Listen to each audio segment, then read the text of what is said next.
नमस्कार, मैं अजीत कुमार और आप देख रहे हैं Ajit Kumar officials YouTube channel. Friends, thumbnail देख के आपको समझ में आ गया होगा कि आज के वीडियो में आप क्या जानने वाले हैं। मैंने थंबनेल पे साफ साफ मेंशन किया है कि क्या एक बार फिर से भारत टूटेगा, भारत का एक और टुकड़ा होने जा रहा है। ऐसा मैं क्यों कह रहा हूं, आज के इस वीडियो को अगर आप पूरा देखते हैं शुरू से अंत तक तो आपको समझ में आ जाएगा। साथ ही आपको ये भी समझ में आ जाएगा कि क्या भारत सरकार इसे रोकने के लिए कुछ प्रयास कर रहा है या हाथ पे हाथ धर के बैठा है, या भारत हमेशा की तरह दूसरों देशों पे डिपेंड है कि दूसरा आएगा और हमें बचाएगा। इन सारी चीजों को डिटेल्स में चर्चा करेंगे आज की इस वीडियो में। इससे पहले एक छोटा सा हम्बल रिक्वेस्ट है, चैनल पे पहली बार आए हैं तो चैनल को सब्सक्राइब करके बेल आइकन को जरूर प्रेस कर देना, ताकि इसी तरह के आने वाले नई वीडियो का नोटिफिकेशन आपको सबसे पहले मिल जाए। तो चलिए आज का टॉपिक शुरू करते हैं। जैसा कि आपको पता है, 4 अगस्त 2024 के दिन बांग्लादेश के अंदर पहली बार बांग्लादेश के उस समय के तत्कालीन सरकार यानी कि शेख हसीना, जो उस समय बांग्लादेश के प्रधानमंत्री हुआ करती थी, उसके खिलाफ देश में प्रोटेस्ट शुरू होता है। अगले ही दिन 5 अगस्त 2024 के दिन शेख हसीना वहां से डर के भाग आती है भारत और भारत में शरण ले लेती है। तब शेख हसीना के भारत भाग आने के बाद ये प्रोटेस्ट खत्म हो जाना चाहिए था, लेकिन उसके बाद उसके घर में विद्रोहियों द्वारा एंटर किया जाता है और उसके घर के फर्नीचर, सोफा सहित खाने पीने के सामान को भी लूटपाट किया जाता है। और ये प्रोटेस्ट इसके बाद थम जाना चाहिए, लेकिन यहां भी ये प्रोटेस्ट नहीं थमता है। और ये प्रोटेस्ट जिसकी शुरुआत वहां के सरकार प्रधानमंत्री शेख हसीना के खिलाफ शुरुआत हुई थी, उसको वहां के माइनॉरिटी यानी कि हिंदू समुदाय पे शिफ्ट कर दिया जाता है। शिफ्ट कर देने का मतलब कि ये जो प्रोटेस्ट सरकार के खिलाफ शुरू हुआ था वो हिंदुओं के खिलाफ शुरू हो जाता है। और तब से लेकर आज 8 दिसंबर 2024 है और अभी तक जो हिंदुओं पर बांग्लादेश के अंदर मतलब प्रताड़ना किया जा रहा है और मारा पीटा जा रहा है, वो थमने का नाम नहीं ले रहा है। इसका मतलब साफ ये समझ में आ जाता है क्लियरली कि शेख हसीना जो वहां के प्रधानमंत्री हुआ करती थी, वो एक बहाना था, निशाना इस इस्लामिक कट्टरपंथियों का हिंदू ही था, उसके टारगेट पे हिंदू ही था। और इसके पीछे बहुत जिम्मेदार लोग बैठे हुए हैं और भारत सरकार इसमें क्या कर रहा है आगे इस वीडियो में हम जानेंगे। लेकिन सबसे पहले हम जानते हैं कि बांग्लादेश में जो ये हालात पैदा हुआ और ये हालात जो हिंदुओं पर शिफ्ट किया गया, इसके पीछे कौन कौन जिम्मेदार है और ये क्यों कराया जा रहा है, ये तो हम जानेंगे ही। साथ में जो आपने थंबनेल पे देखा है आज के इस वीडियो में, कि थंबनेल पे मैंने मेंशन किया है कि किस तरह से भारत को एक और टुकड़ा करने के उद्देश्य से ये सब करवाया जा रहा है। तो जब ये बांग्लादेश में ये सब प्रोटेस्ट शुरू हुआ तब से लेकर आज तक, यानी कि लगभग इन 5 महीनों में 2000 प्लस बार हिंदुओं पे अटैक हो चुका है। 200 प्लस मूर्तियों को फुकाया जा चुका है, मतलब 200 प्लस मंदिर पे हमला किया जा चुका है और कई सारे हिंदुओं की जान जा चुकी है, जिसमें से कई सारे महिलाओं का रेप भी शामिल है। जी हाँ फ्रेंड, तो अब सवाल ये होता है कि ये जो एलपीजी का दुनिया है, जिसमें लोग एक पृथ्वी एक परिवार की तरह जुड़े हुए हैं और दुनिया भर में ऐसे ऐसे संस्था बने हुए हैं, ऐसे ऐसे ऑर्गेनाइजेशन बने हुए हैं जो माइनॉरिटी की बात करती है, जो इंसानियत की बात करती है, मानवता की बात करती है, वो सब के सब मौन है। 5 महीने से हिंदू जल रहे हैं, हिंदू के आस्थाओं के साथ खेला जा रहा है, बमबाजी किया जा रहा है, हिंदू को मार मार के भगाया जा रहा है। इवन वहां के ऑफिशियल्स तो इतना कह चुके हैं कि जो इस्लाम कबूल नहीं करेगा उसे या तो मार दिया जाएगा या फिर उसे भगा दिया जाएगा। फिर भी दुनिया की छोड़ो, भारत क्या कर रहा है? पिछले ही कुछ महीने पिछले 6 महीने या 1 साल हुआ होगा, नुपुर शर्मा का केस आपको याद होगा।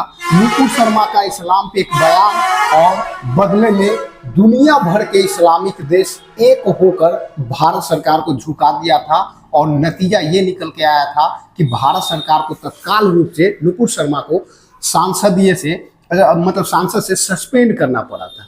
एक नुपुर शर्मा का बयान से पूरे दुनिया का इस्लामिक कंट्री एक हुआ था और आज लाखों हिंदुओं के साथ ये व्यवस्था किया जा रहा है बांग्लादेश में, और फिर भी कम से कम दुनिया चुप रहे। भारत को तो कुछ बोलना चाहिए। भारत सरकार हो या भारत के विपक्ष पार्टियां हो, ये दोनों मौन है और हिंदू जल कट रहे हैं। इन्हें बचाने वाला कोई नहीं है।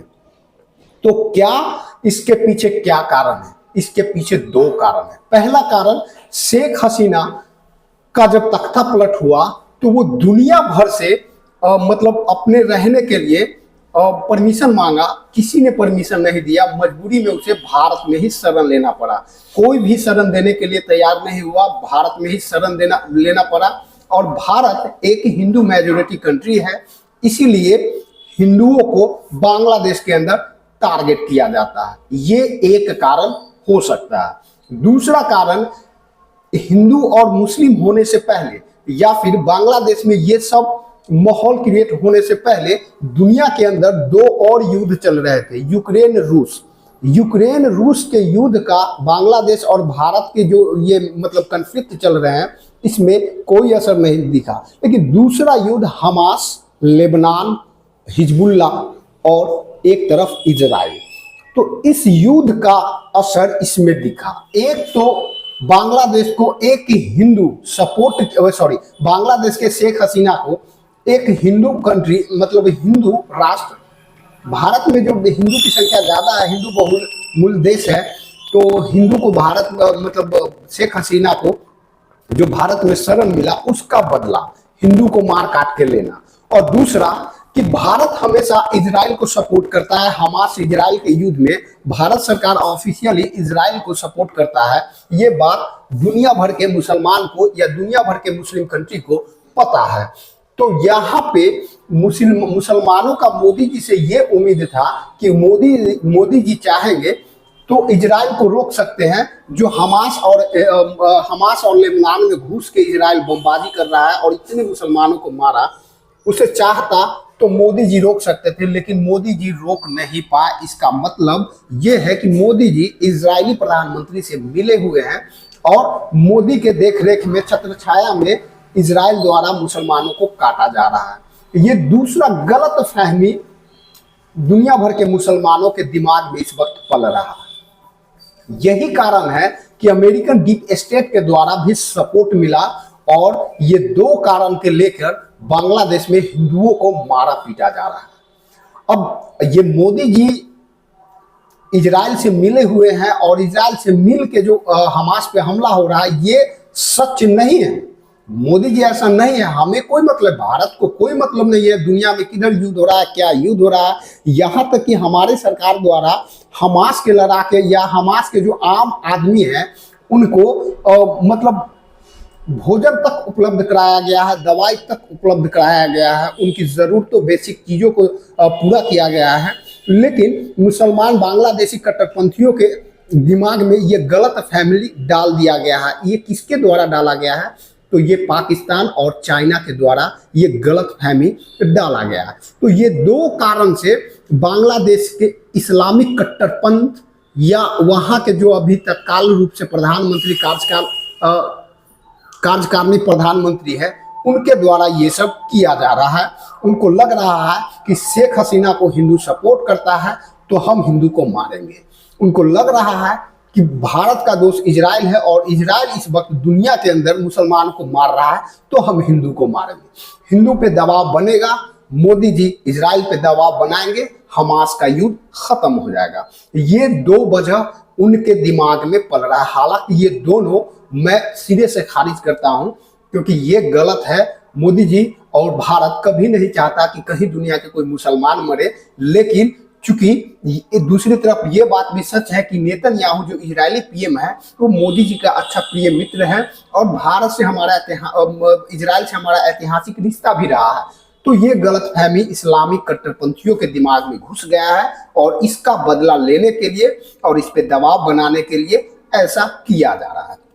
अब बड़ा सवाल ये होता है कि जब ये गलतफहमी के कारण हिंदुओं को काट रहा है तो दुनिया भर में तो हिंदू है नहीं, दुनिया में तो कोई हिंदू का स्पेशल राष्ट्र है नहीं, ले देकर जो भी है भारत है। तो क्या भारत को तो एक्शन लेना चाहिए, भारत सरकार को तो इस पे कुछ बोलना चाहिए। तो भारत सरकार के द्वारा अभी तक नजर बनाया जा रहा है, भारत सरकार के द्वारा सिर्फ बयानबाजी किया जा रहा है कि बांग्लादेश में जो हो रहा है हिंदुओं के खिलाफ वो अच्छा नहीं हो रहा है। ये विदेश मंत्रालय से भी और कई बार सरकार के सत्तारूढ़ पार्टी की तरफ से ये बयान दे दिया गया है। अब हालात तो इतने हो गए हैं कि जो भारत के नेता हिंदुओं को देखना पसंद नहीं करते हैं, जो इस्लाम को सपोर्ट करते हैं, भारत में रह के हिंदू हो के और हमेशा से मुस्लिम को सपोर्ट करने वाले जो नेता रहे हैं, जैसे फॉर एग्जांपल ममता बनर्जी हो गया या फिर और भी बहुत सारे नेता हो गए, वो तक निकल के आ चुके हैं। ममता बनर्जी बयान दे चुकी है और ममता बनर्जी यहाँ तक कह चुकी है कि इसमें यूएनओ को इन्वॉल्व होना चाहिए और पीस कीपिंग फोर्स को बांग्लादेश के अंदर भेजना चाहिए। अब सवाल आता है कि क्या पीस कीपिंग फोर्स यूएनओ के द्वारा किसी भी देश में आसानी से भेज दिया जाता है? तो सब जवाब है नहीं। क्यों नहीं? जिस देश में कन्फ्लिक्ट होता है, जिस देश में मतलब विद्रोह जैसी मतलब स्थितियां बनती है, उस देश के परमिशन से ही यूएनओ पीस कीपिंग फोर्स भेज सकता है। बांग्लादेश तो जानबूझ के प्री प्लानिंग के तहत हिंदुओं को कटवा रहा है, तो वो क्यों पीस कीपिंग फोर्स का डिमांड करेगा? और जब वो डिमांड ही नहीं करेगा तो यूएनओ क्यों पीस कीपिंग फोर्स भेजेगा? तो ममता बनर्जी के द्वारा दिया गया ये बयान सिर्फ एक प्रोपेगेंडा है और आने वाले नेक्स्ट ईयर जो बंगाल में विधानसभा का चुनाव होने वाला है उसमें हिंदुओं का दिल जीते और हिंदुओं का वोट मिल जाए, बस ये एक इसी का एक मतलब हिस्सा है।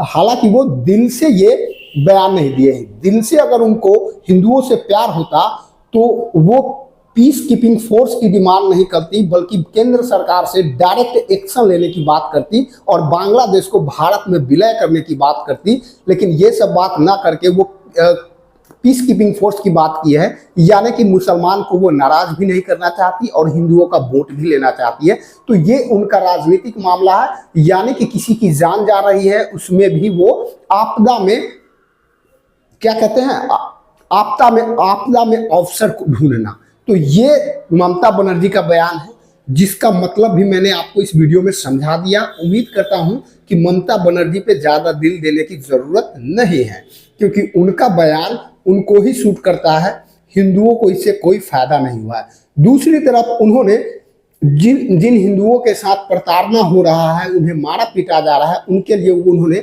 बंगाल का बॉर्डर खोल दिया है और उन्होंने बयान दे दिया है कि बंगाल में हम उन्हें रख लेंगे। तो ये एक दरिया दिली है, एक हृदय परिवर्तन कह लीजिए या वोट बैंकिंग की राजनीति कह लीजिए।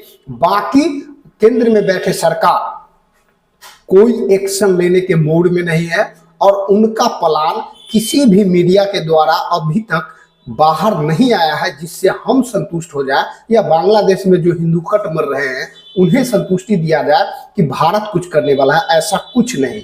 भारत के डिप्लोमेट्स अभी भी अमेरिका का इंतजार कर रहा है। अमेरिका में नवनिर्वाचित राष्ट्रपति जो 20 जनवरी को डोनाल्ड ट्रंप के रूप में शपथ ग्रहण होने वाला है, उनका इंतजार है। वो इसलिए क्योंकि वो अपने इलेक्शन कैंपेन के दरमियान हिंदुओं पर हो रहे अत्याचार बांग्लादेश में इन पे आवाज उठाया था। इसलिए भारत सरकार और भारत के लोगों को ये उम्मीद है कि 20 जनवरी को जब डोनाल्ड ट्रंप अमेरिकी राष्ट्रपति के रूप में शपथ लेंगे तो उसके बाद हो सकता है कि वो कुछ करेंगे, जो कि गलत है। जिंदगी अपने दम पे जिया जाता है। भारत हमेशा से निर्भर रहता है किसी न किसी पे, कभी रूस पे, कभी इजराइल पे, तो कभी अमेरिका पे। ये गलत है। आपसे कुछ नहीं होता तो कम से कम ऑफिशियली आप ये बयान दे दो कि भारत को इस्लामिक कंट्री बना दिया जाए और भारत के हिंदुओं को इस्लाम कबूल कर लेना चाहिए। क्यों हमें मरवाने पे लगे हो? भारत को विश्व गुरु बनाने का सपना दिखा रहे हो और भारत के हिंदू जहां तहां कटे जा रहे हैं। एक बांग्लादेश, नेपाल जैसे छोटे छोटे देश आपको छेड़ रहा है, आपकी इमेज ग्लोबल खराब कर रहा है, पूरे विश्व पटल पे आपका इमेज खराब हो रहा है, हिंदू को मारा पीटा जा रहा है और आप भारत की जनता को बेवकूफ बना रहे हैं कि हम विश्व गुरु बना देंगे 1947 से, सॉरी 2047 से हम डेवलप कंट्री बना देंगे, भारत को हम तीसरी बड़ी इकोनॉमी बना, उसका क्या करेंगे, हम अचार करेंगे, चाटेंगे क्या इकोनॉमी का, जब हम ही जिंदा नहीं बचेंगे। आज कभी अफगानिस्तान से हिंदुओं को काट मार के भगा दिया गया, कभी पाकिस्तान से भगा दिया गया, आज बांग्लादेश में वो स्थिति बनी है और आप हमें दूसरी तरफ हमारे फोकस कर रहे हैं। तो आप ब्रह्मोस किस लिए बना रहे हैं, क्यों ब्रह्मोस पे घमंड कर रहे हैं और लोगों को चूतिया बनाने का काम कर रहे हैं? तो ये भारत सरकार का विदेश नीति का फेलर है या फिर भारत सरकार डर चुका है? भारत हमेशा से डरपोक देश रहा है, ये समझ में आया क्योंकि भारत 1200 साल से गुलामी किया है, लेकिन आज भारत को लगता है कि हम अस्तित्व में है, तो बांग्लादेश को क्यों नहीं मिटा दिया जाता है? बांग्लादेश के इस्लामिक कट्टरपंथियों द्वारा जो हरकत किया गया है, उसकी सजा बांग्लादेश को दुनिया के मानचित्र से मिटा देने से कम क्या होगा? हमारा डिमांड है कि भारत सरकार सख्त से सख्त एक्शन ले और इस बार का एक्शन 1971 वाला गलती ना हो।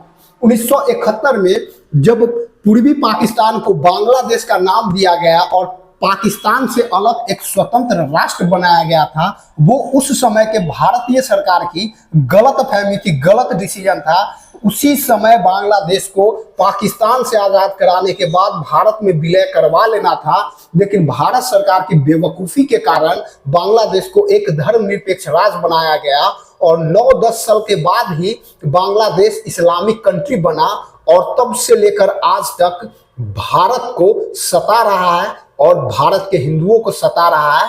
और ये बात आज तक भारत सरकार को समझ में नहीं आया, और भारत सरकार को समझ में आया भी तो वो एक नाटक कर रहा है, भारत की जनता को बेवकूफ बना रहा है, भारत के हिंदुओं का वोट तो ले लेता है अपने राष्ट्रवादी नीति बता के, लेकिन जब जब हिंदू खतरा में पड़ता है तो ना भारत की कांग्रेस और ना बीजेपी काम आती है। तो इस वीडियो के माध्यम से सॉल्यूशन मैं यही जानता हूं कि बांग्लादेश ने जो हरकत किया है उसका सजा सिर्फ बांग्लादेश को मिटा देना ही होगा। बांग्लादेश के साथ किसी भी तरह का बैठकी, किसी भी तरह का कंप्रोमाइजेशन ये भारत के लिए गलत होगा और भारत के हिंदुओं के लिए गलत होगा, क्योंकि भारत बांग्लादेश के अंदर जो किया गया वो कभी अफगानिस्तान में भी किया गया था, पाकिस्तान में भी किया गया था। ये कुत्ते के दुम हैं, ये सुधरते नहीं हैं और भारत सरकार बेवकूफ़ी करता है कि बार बार इस पे बात करता है। भारत के डिप्लोमेट्स अब बांग्लादेश जाएंगे इन सब मैटर पे बात करने, ये हमारे लिए शर्म की बात है। इससे अच्छा है कि भारत सरकार आप भारत के हिंदुओं को जबरन आप खुद इस्लाम कबूल करवा के और इस देश को इस्लामिक कंट्री बना दो, और नहीं तो जरा सा भी शर्म है आपके अंदर बचा है तो बांग्लादेश को दुनिया के मानचित्र से मिटा दो और फिर से उसे अखंड बंगाल बना दो। तब मैं जानूंगा कि आप वाकई राम भक्त हैं और आपने राम मंदिर बनाया है, तो राम भगवान भी खुश हो जाएंगे। आपके इस बुजदिली से राम भगवान भी अपने आप पे हंस रहे होंगे कि हमें क्यों फिर से दोबारा स्थापित किया गया जब यही दिन देखना था। अब हम समझते हैं कि बांग्लादेश इतना सा छोटकू देश जिसे इलेक्शन कैंपेन के दरमियान डोनाल्ड ट्रंप भी धमका चुके हैं, इसके बावजूद वो रुकता क्यों नहीं है? क्यों वो हिंदुओं के साथ मतलब मारता पीटते जैसी हरकत करते जा रहा है? उसे आपकी डर क्यों नहीं? क्यों इतना वो पावरफुल बन के बैठा है? जो इतनी सा देश है जिसे एक मिसाइल से कभी भी बर्बाद किया जा सकता है, वो उसमें पावर कहां से आया? तो उसके पीछे चीन बैठा है। 5 अगस्त 2024 को जब बांग्लादेश के अंदर ये माहौल क्रिएट हुआ था, उसके बाद से ही बांग्लादेश के इस्लामिक कट्टरपंथ नेताओं का बैठक चीन के अंदर, बीजिंग के अंदर होने लगा।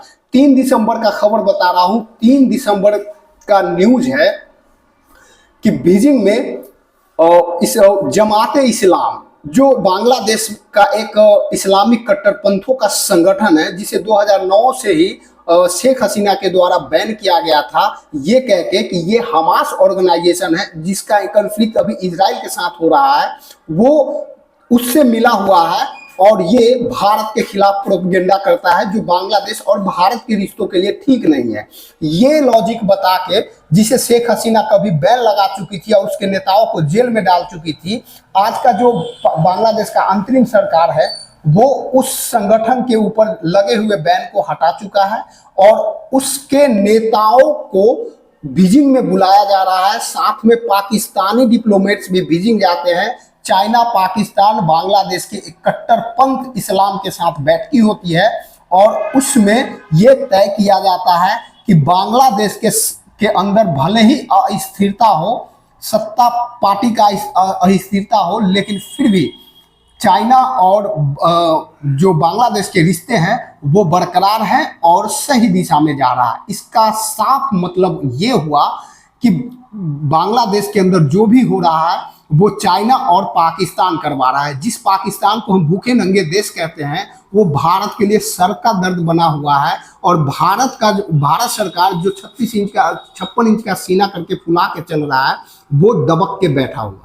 वो चीन से पंगा लेता है, कहता है देश को विश्व गुरु बना दूंगा और चाइना भारत को चारों तरफ से घेर रहा है और भारत सरकार को अब तक समझ में नहीं आ रहा है। और अगर वो डोनाल्ड ट्रंप का इंतजार करते हैं तो मैं समझता हूं कि बेवकूफ़ी है। आप कब तक दूसरों के भरोसे से अपने देश के जनता को आश्वासन देते रहोगे कि मैं ये कर दूंगा, वो कर दूंगा। दम है तो बांग्लादेश में अब भी के अभी आपको एक्शन लेना होगा। तो ये पाकिस्तान और चाइना है। अब जो बांग्लादेश में हालात पाकिस्तान और चाइना ने क्रिएट किया है, इसके पीछे चाइना का एक मकसद हो सकता है और वो मकसद ये है कि वो भारत का विभाजन करवा सकता है और ये आसानी से हो सकता है क्योंकि हमने इतिहास के चौपड़ी में उलट के देखा है कि भारत जब जब टूटा है बड़े आसानी से टूटा है। भारत जब जब टूटा है, भारत के विभाजन को किसी ने रोक नहीं पाया, बल्कि कभी सत्ता के लालच में लोग मजबूर हो गए कि चलो बंटता है तो बंटने दो। जैसे 1947 में नेहरू जी की बेवकूफ़ी के कारण, उनके सत्ता लोभ के कारण देश का बंटवारा हो गया।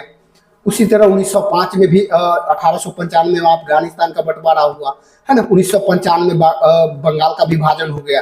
तो इस तरह से विभाजन होते गए और भारत के हिंदू कभी भी इस विभाजन को रोक नहीं पाए। और अभी जो चाइना का प्लान चल रहा है, बांग्लादेश, पाकिस्तान, ये सब मिल के जो प्लान बना रहे हैं वो बंगाल के ऊपर जो गलियारा है जिसे चिकन नेक बोलते हैं, सिक्किम के पास से जो रास्ता सड़क गुजरती है उसे हम चिकन नेक बोलते हैं। वो पतला सा गली है जो हमें पूर्वोत्तर राज्य से जोड़ता है। उसमें 7 राज्य आते हैं, असम, सिक्किम, नागालैंड, मणिपुर, त्रिपुरा, ये सब, अरुणाचल प्रदेश, ये सब राज्य आते हैं। और इन सब राज्य से बाकी भारत का जो कनेक्टिविटी है वो चिकन नेक के माध्यम से होता है ना। तो वो चिकन नेक पे नजर है चाइना का और वो पूरी ताकत लगा रखा है कि अगर यहां चिकन नेक पे अगर चाइना का कब्जा किसी भी तरह होता है तो भारत को तोड़ना आसान हो जाएगा और हम 7 से 8 राज्य को एक बार में खो देंगे और भारत का विभाजन हो जाएगा। चाइना, पाकिस्तान, बांग्लादेश, ये तीनों का ये इरादा है और इसमें म्यांमार भी शामिल है और ये सब चाइना के कंट्रोल में है। और भारत को लग रहा है और भारत के जनता को लग रहा है कि भारत सरकार का विदेश नीति क्या है, कुछ नहीं है चाइना के सामने।